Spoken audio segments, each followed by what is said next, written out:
Bom dia, a graça e a paz do Senhor Jesus. Veremos hoje o capítulo de número 4 do segundo livro de Coríntios. Faça uma leitura prévia antes de nos ouvir. Aproveite aí e inscreva-se em nosso canal, o canal de vídeo da Semeadores. Clica aí no seu link, aí no sininho à sua esquerda e já dê o seu like. Nós estamos no canal da Semeadores, eu sou o pastor Daniel Deusdete da Igreja dos Semeadores e estamos vendo a narrativa de 2 Coríntios no capítulo 4, que foi escrita para expressar carinho e gratidão pelo arrependimento que houve em Corinto e encorajar uma maior lealdade a Paulo como apóstolo de Cristo. Nesse capítulo 4, veremos que é muito interessante as suas ideias, pensamentos, desenvolvimento de raciocínio, argumentações. Há neste capítulo verdadeiros mananciais que dariam livros e mais livros explorando cada detalhe. Dentre tantos, chamou-me a atenção o que fala que crie, por isso que falei, e que, portanto, cremos, por isso também falamos. Isso daria um gancho com Romanos 10, uma vez que o crer ali remete o ouvinte da pregação à invocação do Senhor, onde é salvo por Deus, e o crer aqui gera novos pregadores que somente pregam quando são enviados por Deus. Então, somente nisso poderíamos viajar muito no oceano do Espírito Santo, mas tem muito mais. Nós estamos vendo a segunda parte, que é a explicação sobre o ministério de Paulo, que começou no capítulo 1, verso 3, e vai até o 7, verso 16, e nós estamos no 4. Nós já explicamos que, como os coríntios haviam interpretado mal as ações e motivações de Paulo, ele começou a carta com uma explicação de algumas coisas que haviam acontecido desde que os havia visto pela última vez, especialmente as maravilhas do seu ministério na nova aliança. Assim, ele divide essa parte, nós dividimos essa parte em algumas sessões, e nós estamos na sessão E, que vai falar da maravilha do ministério da nova aliança em continuação, e depois nós veremos a F, que é a alegria da chegada de Tito, mas só no capítulo 7. Como já dissemos, dos versos 2, do capítulo 2, 14, ao 7, no verso 4, estamos vendo aí a grandeza desse ministério apostólico, enquanto descreve a sua ansiedade com relação à igreja de Corinto e o seu desapontamento por não ter encontrado Tito em Troade. Paulo se aprofundou numa reflexão sobre a natureza do seu ministério. Essa natureza do seu ministério, nós estamos vendo a seção 3, que é a nova e excelente aliança, desde o verso 4 do capítulo 3 até o verso 6 desse capítulo. Paulo continuou a descrever a natureza do seu ministério, focalizando a glória associada ao seu trabalho. Apesar dos retrocessos e dos fracassos, Paulo não desistia da esperança, porque o ministério da nova aliança no poder transformador do Espírito Santo é excelente e muito poderoso. Paulo nunca atenuaria a palavra de Deus ou tentaria modificá-la ou distorcê-la somente para o prazer dos seus ouvintes.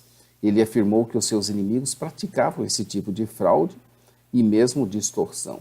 E se o evangelho ainda está encoberto, é para os que estão perecendo que ele está encoberto, sendo que o Deus desse século, Satanás, é quem o cega. Então, o evangelho está de fato encoberto, mas para os incrédulos. Para os crédulos não está encoberto. Para quem crê, nunca vai estar encoberto. Mas para os que não creem, para os que duvidam da palavra de Deus, sempre estará encoberto. Este mundo está caído e cheio de impiedade durante essa fase que antecede a volta de Jesus. Quando ele vier, ele trará completamente o mundo por vir.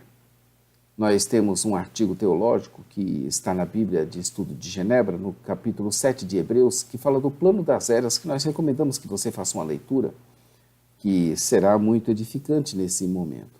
O plano das eras, no capítulo 7. Você pode adquirir a Bíblia de Estudo de Genebra aqui conosco, nas Semeadores, www.semeadores.com.br. É o diabo quem cega o entendimento dos incrédulos, para que não lhes resplandeça a glória do Evangelho de Cristo, que é a imagem de Deus. Então o diabo não tem poder sobre os crentes para cegar-lhes o entendimento. Sim, mas tem sim sobre os incrédulos, para que não vejam a glória do Evangelho. O texto grego não possui um termo para não como é utilizado aqui. As palavras não, ou talvez não, expressando propósito, talvez são traduções aceitáveis. Os incrédulos não estão totalmente lúcidos ao avaliarem as afirmações do Evangelho, a menos que Deus, por meio do Evangelho, os ilumine. Quem diz que nós nos pregamos a nós mesmos? Não pregamos a nós mesmos. O ponto crucial não era se as pessoas aceitavam ou rejeitavam Paulo, mas como elas reagiam a Cristo a quem Paulo pregava. Isso é muito importante e fundamental. Então não se trata do pregador, mas da mensagem que ele traz em nome de Cristo Jesus. Alguns pregadores, como inimigos de Paulo, chamavam a atenção para eles mesmos, que o seu orgulho próprio e autoexaltação encobriam a glória de Cristo. A razão para não pregarmos a nós mesmos é que somente Deus dá uma nova vida espiritual. Paulo recorreu à história da criação, Gênesis 1:3, para enfatizar o significado da revelação de Cristo. A vinda de Cristo e a salvação que ele trouxe deram início à atividade recriadora de Deus, inaugurando a nova criação. Por essa razão, a iluminação do conhecimento da glória de Deus em Cristo é tão maravilhosa quanto a primeira luz da criação. No Antigo Testamento, a glória de Deus era a luz brilhante que circundava a presença do próprio Deus. Ela conduziu o povo para fora do Egito como um pilar, como um pilar de nuvem de dia e um pilar de fogo à noite. Êxodo 13, versos 21 e 22. Mais tarde, no tempo de Moisés, ela preencheu o tabernáculo. E mais tarde ainda, nos dias de Salomão, o templo. Porém, ela deixou o templo na época de Ezequiel, por causa dos pecados do povo. Ela retornou somente na presença de Jesus, em contraste com a face de Moisés, sobre a qual a glória de Deus se apagou. A glória brilha eternamente de maneira brilhante na face, agora, de Cristo Jesus. Muito bacana esse aspecto da pregação do pregador, que nós devemos ter sempre ativo na nossa mente. Às vezes a gente valoriza demais o pregador e esquece que o pregador é um instrumento daquele que tem a mensagem. É ele quem deve ser glorificado e é a mensagem dele que deve ser exaltada. Quando nós somos um canal de Deus, a serviço de Deus, devemos dar glórias a Deus. Vasos de barro, a partir do verso 7, e estende-se agora até o próximo capítulo, no verso 10, nós veremos essa seção, vasos de barro.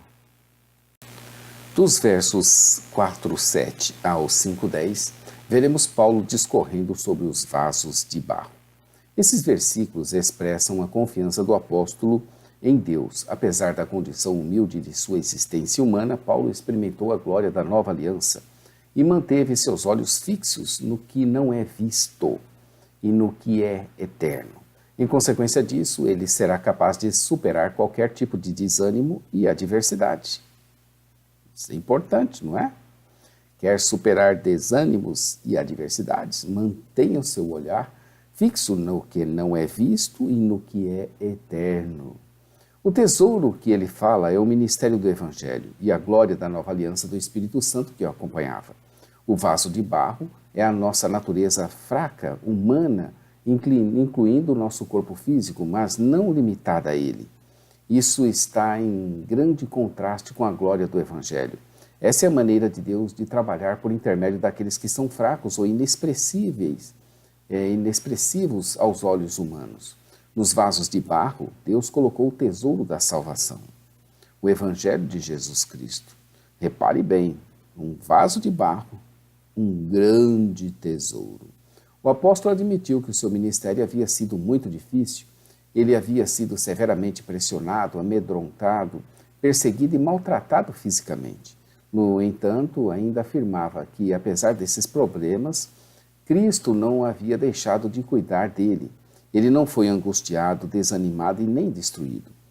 O ministério cristão não é fácil, mas suas dificuldades trazem glórias a Deus na medida em que ele triunfa sobre elas. Os sofrimentos de Paulo e as suas dificuldades eternas eram evidências para todos de que ele não tinha força eficaz nele mesmo.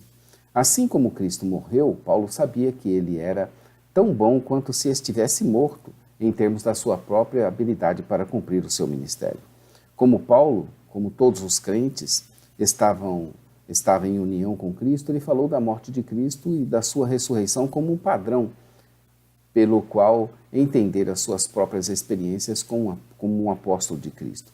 Ele via os seus próprios sofrimentos como uma parte dos de Cristo. E Deus usou a fraqueza de Paulo como um meio de proclamação do poder do Evangelho. Há também outro artigo teológico que a gente gostaria que você desse uma lida e será muito edificante, está em Gálatas 6, na Bíblia de Estudo de Genebra, que vai falar da nossa união com Cristo. Embora Paulo tivesse sofrido muitas tentações, como Jesus sofreu, o resultado do seu ministério foi o poder da vida e ressurreição espirituais nos outros. Os que recebem a mensagem e que se beneficiam do ministério parecem se sair melhor deste mundo do que a pessoa que leva a eles esse ministério e que sofre mais pela causa do Evangelho. Isso acaba seguindo o padrão de Cristo. Se a fé é genuína, ela normalmente se expressa mediante palavras que afirmam a confiança no que Deus prometeu. Paulo citou o Salmo 116, verso 10 da Septuaginta, a tradução grega do Antigo Testamento. Cri, por isso falei. Com esse mesmo espírito de fé, também nós cremos. Por isso que também nós falamos. Verso 13. Falamos assim porque sabemos que aquele que ressuscitou ao Senhor Jesus dentre os mortos também nos ressuscitará com Jesus e nos apresentará com todos eles. Essa é a nossa esperança que não falha, mas gera fé pela certeza de que quem a prometeu, o qual é fiel para cumpri-la. Paulo esboçou o objetivo do ministério cristão no verso 15. A glória e a honra de Deus são o objeto final, mas os passos para alcançar esse objetivo incluem o benefício daqueles que receberam o ministério e o aumento do número de pessoas que se beneficiariam. Quanto mais pessoas são redimidas e quanto mais elas são abençoadas, mais Deus recebe honra e glória. Era por isso que ele declarava que não se desanimava, verso 16. Essa frase repete no verso 1, onde Deus traria glória a ele mesmo por meio da fraqueza e do desânimo do ministério de Paulo. O seu homem exterior poderia estar se corrompendo com a idade, mas o seu homem interior, não. O contraste entre exterior e interior não é simplesmente entre corpo e alma, mas também entre natureza antiga e caída da humanidade e a renovada. Embora, segundo a avaliação comum, as suas tribulações não fossem leves, em comparação com a glória eterna que seria dele um dia, Paulo as percebia como transitórias e leves demais. Paulo enxergava os problemas como uma preparação para uma grande recompensa futura para os crentes. A fé e a obediência de um crente no sofrimento são prazerosas e memoráveis para Deus. Nem todo sofrimento é, em si, entretanto, prazeroso para Deus. Apenas aquele que é suportado em fé, por causa de Jesus, receberá, assim, o elogio de Deus. O mundo invisível é um tema frequente nesta epístola. O mundo invisível é o mais importante, porque ele se tornará os novos céus e a nova terra que herdaremos quando Cristo retornar. O mundo visível, no qual vivemos agora, é passageiro.